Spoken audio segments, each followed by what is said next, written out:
Sanibonani guys, igama ngiqobileni bathela mazivela inimba ngomhla ka-16 July. Hayibo ulwandle guys, isibindi anaso. Uyaqhubeka nokumncinga uLazarus ukuthi-ke amfake phela enkampanini yaseKhosela Tech ukuze aqambe phansi-ke iZondo Technologies. Uyasho-ke uLazarus ukuthi no, phela mina angisona isibhanxa. Angisoze ngaqasha umntwana ukuthi ufuna ukuqumba phansi uyise. Ngizogeyinani mina ngalokho? Yini engizoyigeyina? Lento nje izomane nje yehlisa isithunzi sami nje kuphela. So the answer is no. Soze ndakuvumela uba uzosebenza apha mina. Hayi-ke wagcinela lelile kolwandle. Wabona ukuthi ngampela ukuzama leli qhinga kufana nje njengokuthela amanzi emhlane wedada. Guys, uphumile ngomnyango, uthe sesepassage kwaqhamuka uZoleka. uZoleka waxakeka ukuthi ufunani manje ulwandle laphaya. Ngoba phela siyazi ukuthi uyihlobo nabantu makabamandla. And umebona-ke ulwandle kuvuka igqubu lokuthi-ke wabulala uLikamva. Guys, ungene efuthazela-ke uZoleka laphaya e-ofisini lakhe nomnyana wakhe uLazarus. Wabuza ukuthi kwenzakalani. Washo kuLazarus ukuthi hayi bekukhona ulwandle apha efuna ukuba simvumela azosebenza apha kwakhona. Manje-ke mina ndithe no. Wathi wenze kakuhle. I would never allow ukuthi uLandla azosebenza la again after what he did to uLikamva. That would be like a disgrace to the family. I hope you did tell him to get off. But yes, I told him ukuthi asoze samvumela uba asebenze lapha again. Anyway, guys, wahamba uLwandle wabuyela-ke e-ofisini laseZondo Technologies. Abazali bakhe bebemlindile, babokumbona nje bathi Lwandle, we need to talk. Wathi I don't have time for you. Wathi hey, kusho ubaba wakhe, umthetho wakho kahle kahle vele inini la uzoyeka khona yonke lento oyenzayo, le nonsense nje oyenzayo. Thina sizoba nini umndeni obumbene oxolela nayo. Athi hey we baba, khathele mina nini sonke isikhathi nenza amaphutha amakhulu nimosha impilo zabantu. Nitsheza nini nina? Kunini la nizotsheza khona?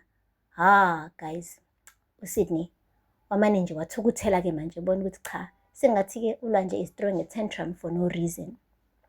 Emva kwesikhashana-ke uhambile wahlala phansi naye indodana yakhe, wayichazisela ukuthi uzamile kaningi ukuyivakashela ejele, kodwa-ke bethola umlayezo ukuthi-ke uLwandle akafuni.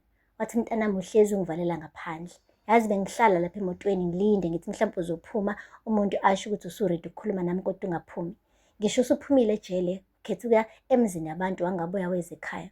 Mina Lwandle ngifuna sibe ne-relationship like father and son.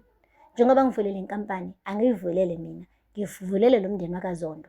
Yingakho lesi sibongo lesi sibhaliwe lapha enkampanini, yingoba ngifuna sibe yi-legacy yezizukulwane ngezizukulwane sala kwaZondo.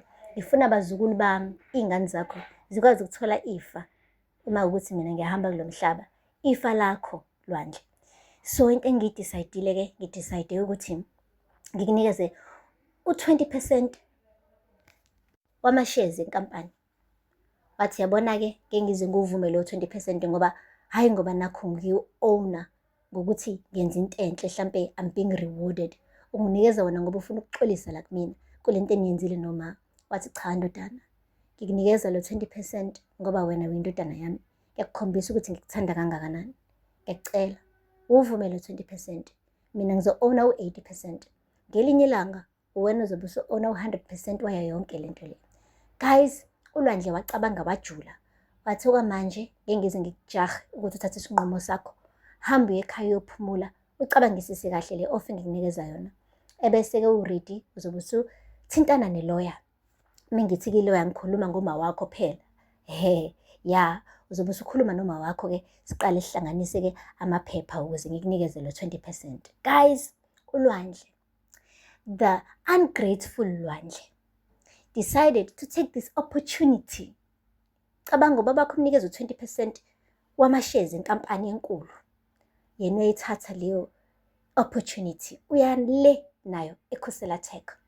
Okwesibili, bebemgxoshile eKhosela Tech bathi akangaphinda alibeke laphaya. Wangqongqoza kwesibili. Lazarus umane wathi kanti intoni ngawe? Awuva kaloku ndikuxelele ndathi andifuni ukusebenza nawe, so phinde ndisebenze nawe. Wathi okay, ngiyakuzwa Mr. Lazarus, kodwa bengicela ukubuza ukuthi what will it take for you to hire me back here eKhosela Tech? Wathi nothing. Wathi ngisho ne-equity yalapha eZondo Technologies wouldn't be enough ukuthi ngiqashe. Imagine usefuna-ke manje ukuthi athathe lama shares awanikeze uLazarus.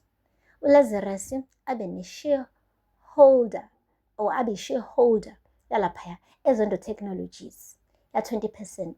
Ngoba nakho nje ufuna ukuzisa ubaba bakho ubuhlungu.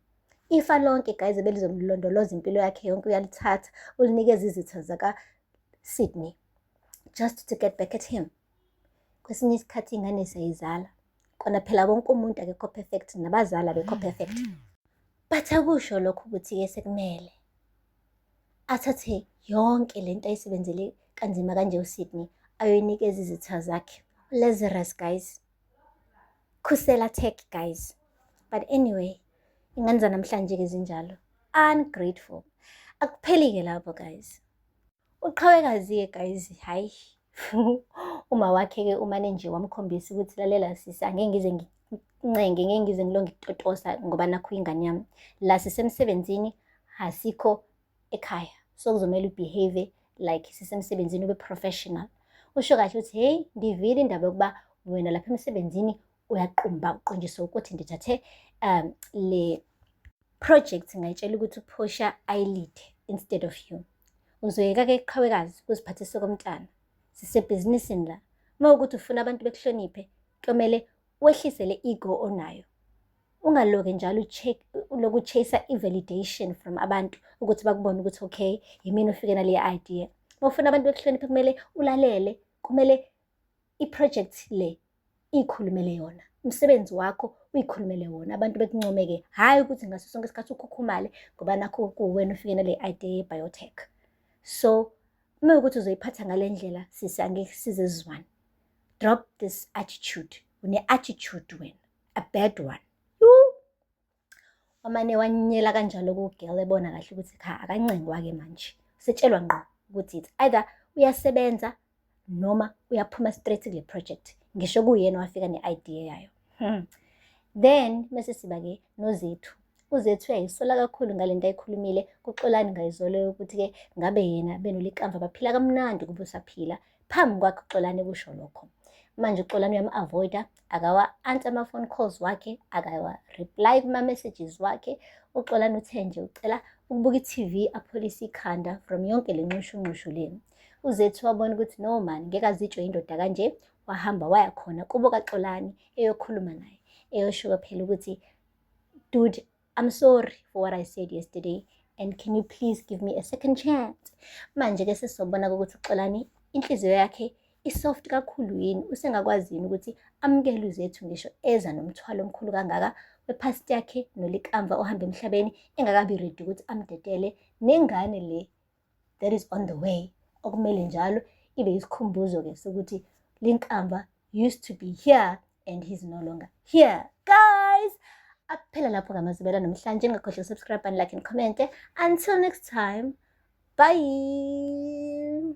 Sanibonani guys, igama nginqobileni bathela mazibela inimba ngomhla ka-16 July. Hayibo ulwandle guys, isibindi anaso. Uyaqhubeka nokumncenga uLazarus ukuthi-ke amfake phela enkampanini yaseKhusela Tech ukuze aqambe phansi-ke iZondo Technology.